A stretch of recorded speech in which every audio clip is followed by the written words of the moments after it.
ilaha illallah Muhammad Rasulullah. Alhamdulillah Rabbil Alameen. Wassalatu wassalamu ala Rasulika al-Kareem.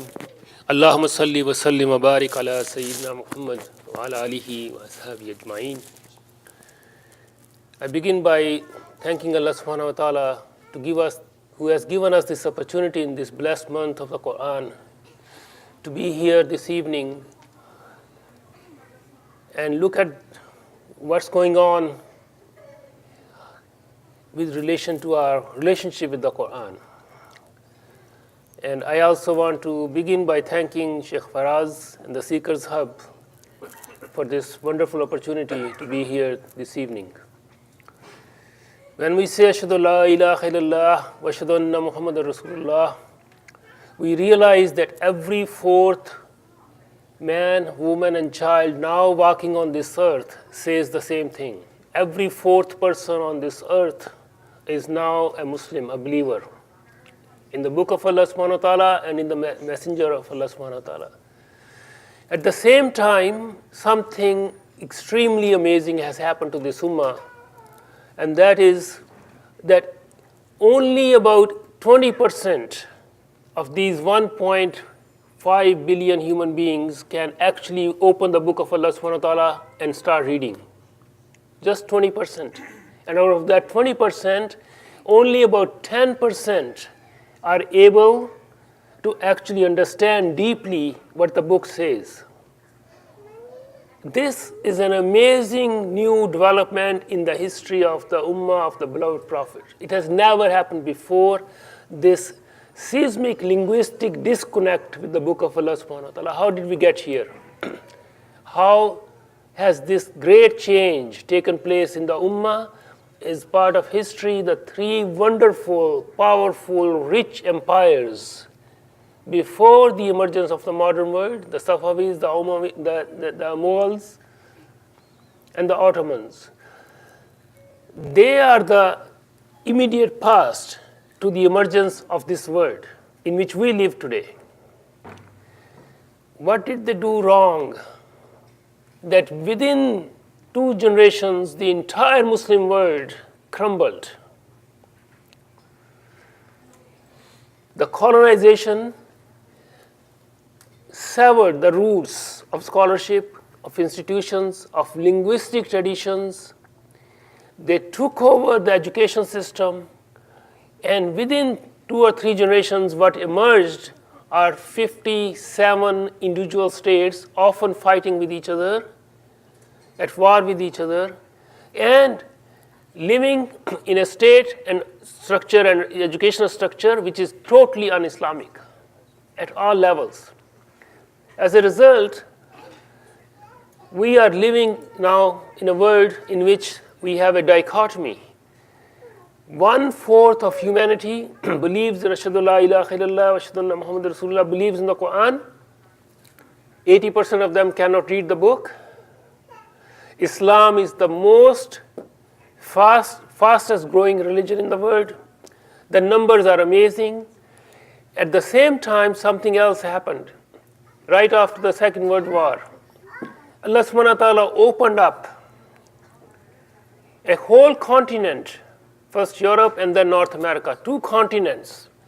Now, this is again something extraordinary in Muslim history. If you look at the history, Muslims always went to other lands as conquerors or as preachers and traders, and they lived there. This is the first time in our history when we have come to this land, this continent, and Europe as immigrants. Today, as you know, the northernmost part of Canada has a masjid. The southernmost part of South Africa has a masjid. Allah's name is being remembered in places which Muslims have not conquered. A huge opportunity, a community is coming out from this great transformation of the Ummah.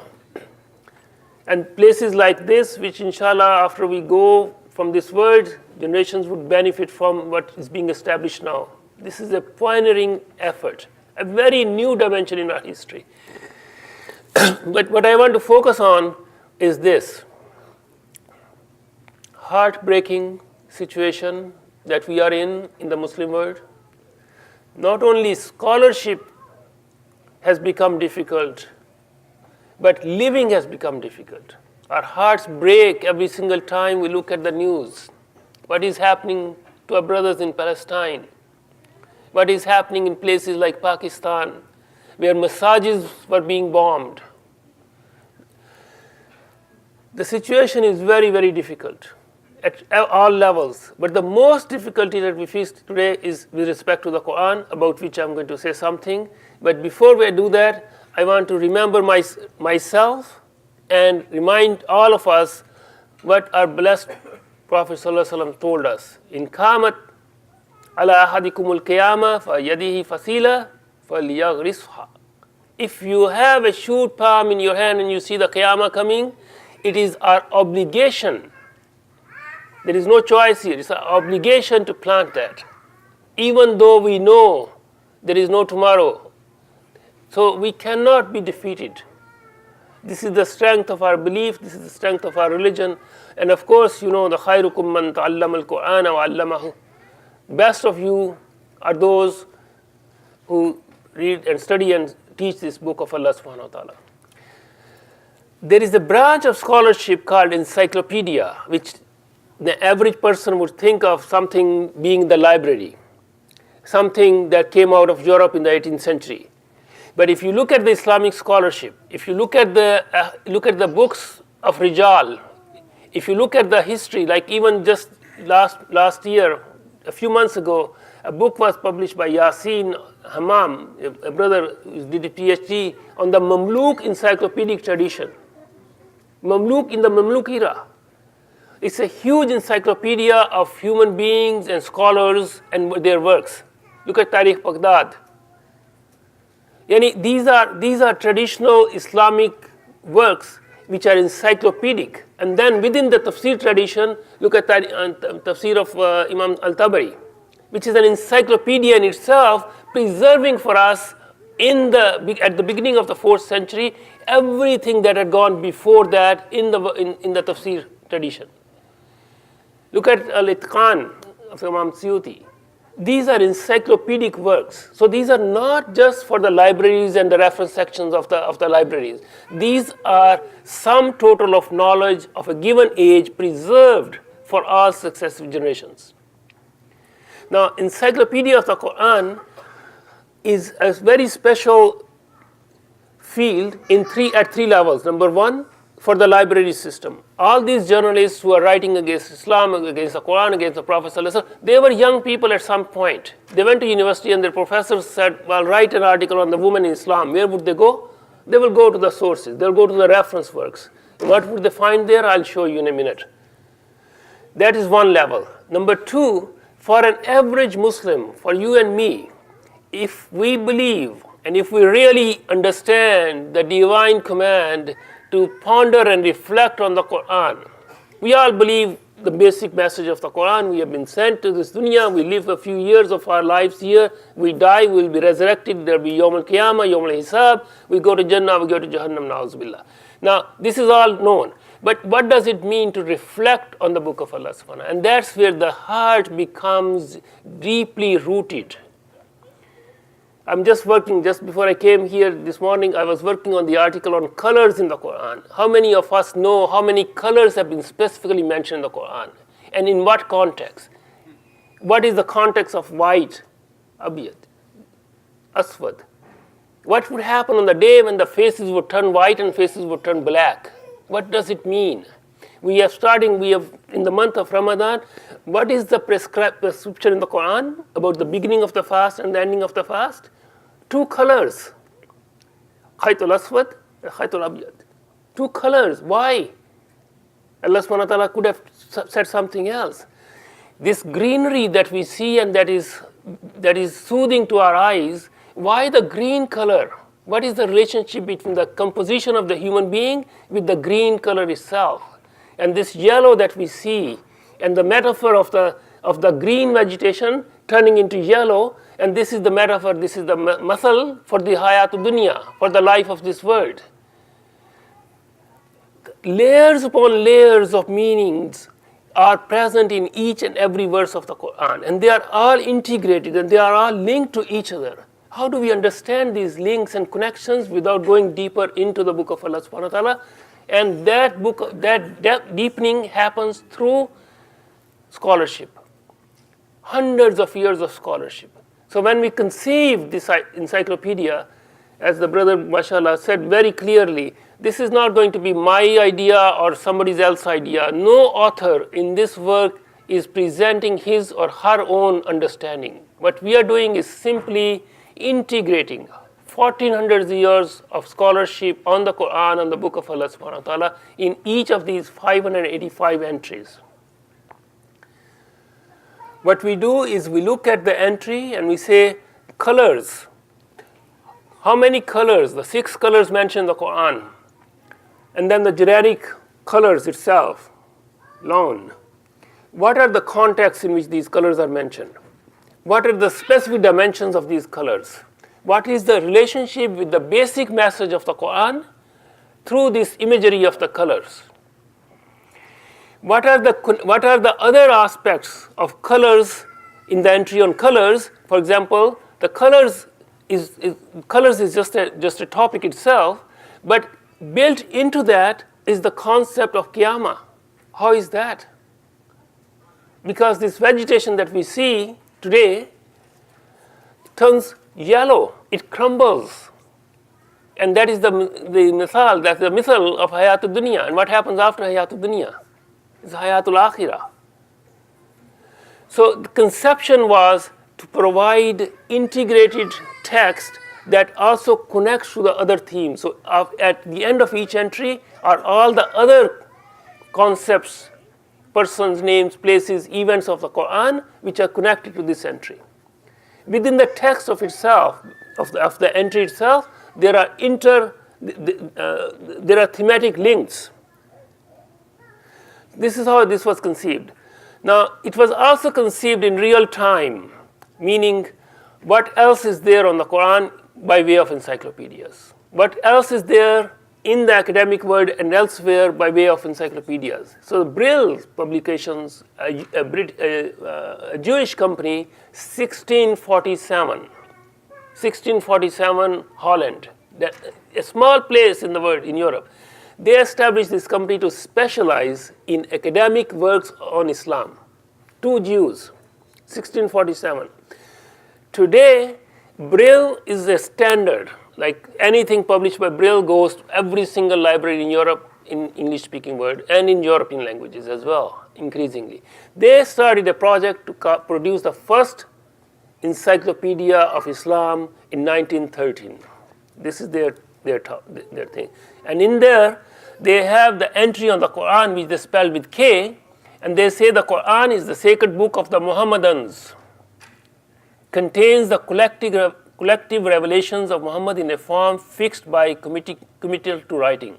Now, Quran contains only a few and very obscure hints regarding the process of communication of the revelations. It is wrapped in a secrecy which Muhammad either could not or would not illuminate. It is not from the Quran, but from the reliable hadith that we learn something about the. Look at this. I can't even read this. Half-diseased ecstatic conditions with he was overcome. Brill's Encyclopedia of Islam, 1913. If you look at the map of the world in 1913, the state of the Muslims was that there was not a single state which could have stood up and said, wait a minute, what are you saying? 1913. Now, this encyclopedia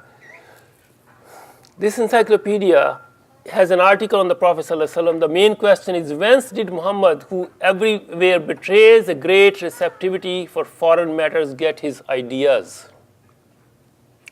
The main thrust of the entry is, of course, on the familiar theme of that he, na'uzubillah, was epileptic. This is called academic scholarship, 1913.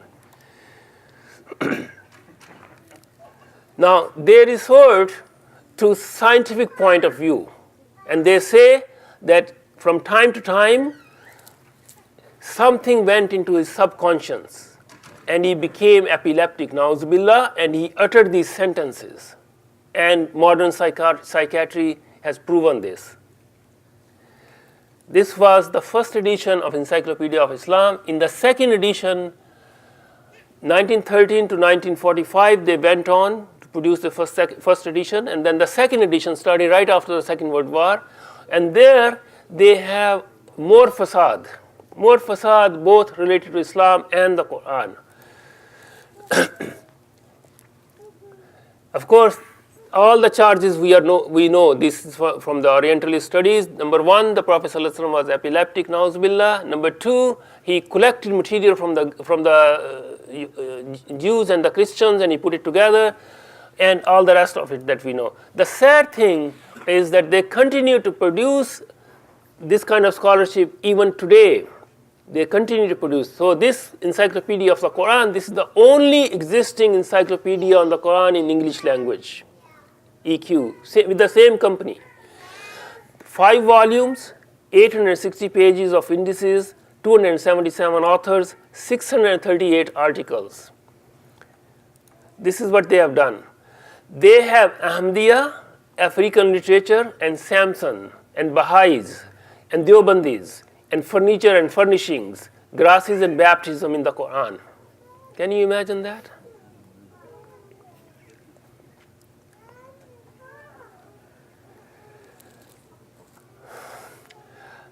Their idea of the revelation of Wahi is that Jibreel alayhi salam, they say the consensus of the Islamic tradition is Jibreel alayhi salam came bringing a cloth on which was embroidered the text of the revelation. 3 times he told the Prophet sallallahu alaihi wasallam, he showed him embroidered text, and this is the consensus of Islamic scholarship, they say. There is no one saying, wait a minute, where did you get this from? And when this is going to be sitting in the reference desk of every single library in the West, what are they going to do? Those who don't know, they are just going to say this is truth because this is encyclopedia, this is academic work. Now the worst thing is their attacks on the Prophet ﷺ and his household. Ummahatul Mu'mineen, mothers of the believers, and this is what they say. Many of the accounts of the life in the Prophet's household contain detailed descriptions of the jealousies and domestic quarrels of the mothers of the believers. These reports present the Prophet's wife as a petty, greedy, backbiting, power-hungry lot. La hawla wa la quwwata. Yet this is happening to our Quran, this is happening to us in this century. With all the vast resources that Allah has opened for us, are we going to stay silent about it? Don't we have an obligation to have another work of the same level or higher than that level sitting next to it and saying this is what the Quran says about the house of the Prophet sallallahu alaihi wasallam? Otherwise, how can we protect ourselves? How can we protect our next generation? How can non-Muslims understand what Islam is, what Quran is, if we don't do anything? La hawla wa la quwwata illa billah. Many traditions, now this is the worst thing. They put everything onto our own traditions. Many traditions state that the women were dissatisfied with the manner in which food and other presents were distributed among them. But most of the jealousy narratives have a sexual and emotional theme. Aisha, for example, is said to have been most fearful when the Prophet had married the Meccan Makhzumi aristocrat Salma, or brought home the beautiful Arab war captive. Yani, this is unbelievable. This is unbelievable. They are saying this to our mothers. So this is the background in which we conceived this project. We conceived it before, actually I came upon this work. I wrote, and this is available outside, I wrote a 30-page review on Brill's Encyclopedia of the Quran, which is published twice. Once from Medina, King Fahd Quran Complex as a journal on Quranic studies. Second time from UK. And there is a printed, some brothers in Malaysia put it in a book form. It's available over there. What is needed is a response that doesn't even mention them. We want to keep IEQ, this integrated encyclopedia of the Quran, totally pure from indulging into what they are saying. There will be secondary works. Scholars will take this material and say, oh, this is what the Quran says because this is the Muslim sources and this is what they are saying and they will critique it. But we want to keep this one pure and we want to keep it only based on Islamic sources, not a single non-Muslim scholar, because they don't believe in the book. So the process, I want to give Shaykh Faraz the rest of the time. This project is based on the fundamental principle that the Quranic scholarship that Muslims have produced needs to be brought to the English-speaking world, first of all. Then in translations into Urdu, into Arabic itself, into Persian, into other languages, but most starting with the English language. We have a very thorough process of generating the text, and that's the most difficult part of this project, to generate a text that is rooted, deeply rooted and anchored in the Islamic tradition, in the 1400 years of Islamic tradition. We have an editorial board, advisory board, and the process of text generation goes through several layers. Author writes, it goes for blind review, it goes through several processes of editing, and this is sometimes how the text looks like. Look at each and every word and each and every letter has to be right, and several people work on the text. At the end, it goes to a language editor. This is what we are doing. May Allah subhanahu wa ta'ala open our hearts to the need of the hour and give us the strength and himmah to come to the demands of the age in which we live. Jazakallah khairan. Bismillahir Rahmanir Rahim. Alhamdulillahi Rabbil Alameen wa sallallahu ala Sayyidina Muhammad wa ala alihi wa sahbihi wa sallam. When I first was given a copy of the integrated Encyclopedia of the Qur'an, I thought, what's this for? But really, if you open this work, you see the depth and richness of the scholarship there. And this is something that has that is critically needed to counter what is being said about Islam in academia, but also that gives clarity for us as individual believers as well. Whether you're a person who's studied the religion extensively or just seeking clarity, that you're wondering, what do we believe about the angels? What does the Qur'an say about the angels, for example?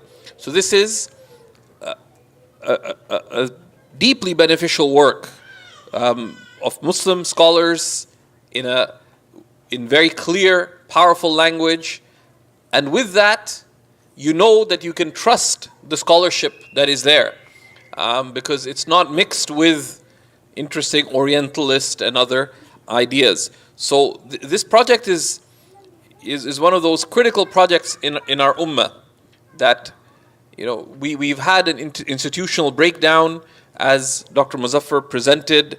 You know, things like this should be taken care of by Muslim governments, by large endowments and institutions, but that's not where we are. But as believers, we have a collective obligation, right? The fard kifaya, which is everything required to preserve, defend, explain prophetic guidance, the divine revelation, is a collective responsibility for us all. For us as individuals, contributing to the fulfillment of a collective obligation has even greater reward, according to the jurists, than our own individual obligatory acts. Why? Because our obligatory acts, they're obligatory. We pray, we fast, etc. But they benefit us ourselves. But the collective obligations, they benefit others. They benefit all humanity. So very simply, this is a project that we really believe in. And I would urge each of us to look at supporting this project. One very simple way of supporting it is read it. Right? It's beautifully bound, but it's not there for decoration. It's there to be used. It's beautifully printed and so on. But get a copy. Alhamdulillah, we have a good number of copies here. It does make for a very good gift as well. If someone else is going to read it, this is a good Ramadan gift, and you can give gifts to others. But support it, right? That this is the month of the Qur'an, and give generously. There's someone who messaged me and just said they couldn't stay here, but they made a $2,500 contribution to support this project. And we have the link to the IEQ website up on the screen in a moment, and we'll leave it up. We're not going to do sort of a raise your hands kind of fundraising, but we should strive to support this generously, right? That we often give to different crises, right? And sometimes the immediate human crisis, someone is hungry, someone is displaced, those crises resonate at an emotional level with us. But if you think about what crisis is greater than the crisis of people misunderstanding the Qur'an, misinterpreting the Qur'an. Actually, if you type that Orientalist work, that quote-unquote academic work, you can download it online. Don't. It's terrible. It's even worse. Like, I don't think Dr. Muzaffar could get himself to put some of the other entries. It's scandalous. But you can Google and find their entries. It's there on Google search, on their Google book search. So we need our own reference work on the Qur'an. If you can give generously, even if you make this one of your main ways of giving charity in the month of Ramadan, I would urge you to do so. We'll be starting the Isha prayer shortly, but we have a table at the back. I think it's the Abdullah al-Qabbani sitting there, so he can facilitate for you to where you can make the contribution directly to the IEQ website. If you go iequran.com, iequran.com, you can go there and give, and it's a simple promise, right? That the person who made the $2,500 commitment, for example, I know the person, they're not a wealthy person, but they care about the Book of Allah. And one of the ways to secure guidance and good in your own lives, in your own family, is to contribute to the same concern publicly. So give and give generously, because with all this effort, and if you see the first volume, which is there, it's a magnificent work. And they have some real, and you can see the list of contributors and so on. There's some excellent Muslim scholars and academics involved, but yet it does not have the funding support that it needs and deserves to bring this project to a fruition. But we are committed, bi'idhnillahi ta'ala, to support this in every way we can. So give generously. We should not leave here without having raised at least $10,000 or more to substantially support this project. And you can say that, well, what about this and that? Just give. Our Prophet ﷺ was described that go and ask Muhammad, because Muhammad gives like one who does not fear poverty. Sallallahu Alaihi Wasallam. The Prophet ﷺ said that no wealth is diminished by charity. You want to see a proof of what we believe in? Put your money in a project like this and you'll see your wealth grow and be blessed. So let's give generously, give from your heart, and may Allah subhanahu wa ta'ala make this project be truly successful and enable us all to benefit from it. So please do give. You can donate straight from your smartphones, and as the adhan is being given, you can make a contribution at the back, and the table will be up during the Taraweeh prayer and after as well, so you can give there. Write down the website, and don't delay it. When you get a thought to do the good, just do it. You get a thought, you want to give 1,000, you want to give more, just give and don't hesitate. Wa barakallahu ta'ala fikum. We ask Allah subhanahu wa ta'ala to assist and facilitate in this great initiative, and may Allah subhanahu wa ta'ala grant Dr. Muzaffar health and well-being and a long and blessed and fruitful life, and bless this project and make its benefit last till the end of times, and bless all those involved in this project and supporting it. Wa barakallahu ta'ala fikum. So give. Wassalamu alaikum wa rahmatullahi wa barakatuh.